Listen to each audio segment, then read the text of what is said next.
Nous avons un défi qui s'appelle Ebola. Tout le monde en entend parler et on a vu que le monde s'agite.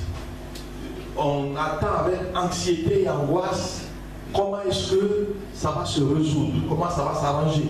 Mais les perspectives qui sont évoquées par les spécialistes mondiaux sont des perspectives négatives, des perspectives pessimistes. On nous dit, par exemple, que à terme, dans le meilleur des cas, ça va emporter 20 000 personnes. On nous apprend qu'il faut au moins 6 mois avant d'espérer maîtriser cela. On nous parle donc de choses qui sont sombres. Et dans les 20 000 personnes, aucun d'entre nous n'aimerait être inscrit. Nous cherchons tous à échapper. Mais en même temps, comme nous sommes chrétiens, nous voulons aussi que le Seigneur s'appuie sur notre relation avec lui, nos prières, pour permettre à tous ceux pour qui nous allons élever la voix d'échapper. Nous sommes donc réunis ce matin pour faire ce travail. Et c'est ce qui est marqué sur le programme, n'est-ce pas, exposé liminaire.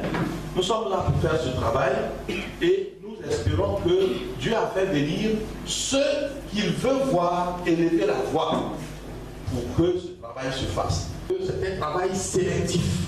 Ce sont des personnes qui sont engagées, dévouées, qui ont une relation avec Dieu, une relation parfaite, qui vont intervenir. Parce que le mal est là. Nous voulons que le monde sache que désormais, quand il y a ce genre de péril, il ne faut pas paniquer comme on le voit. On a vu que ça a commencé en Guinée, que ça a touché le Libéria, puis la Sierra Leone. On a vu que c'est arrivé au Nigeria. Le Congo démocratique a vu un autre foyer qui, paraît-il, n'est pas le même.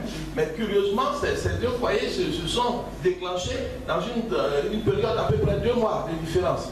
Et puis voilà que hier, le Sénégal a été également touché. Et la question est de savoir, comme si c'était vraiment un drame, à qui le tour, le prochain tour?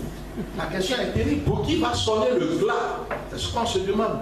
Toutes les nations retiennent leur souffle. Les chefs d'État, s'ils sont consciencieux, n'ont plus le sommeil. Ils ne savent pas par quel moyen ils vont arrêter ça. Ça décime. Eh bien, on voit aussi les perturbations sociales.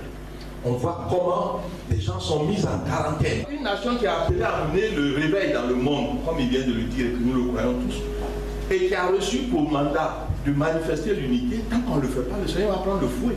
Finalement, il faut bien se poser la question de savoir, c'est vrai que 5 ou 6 pays ont été touchés avant nous.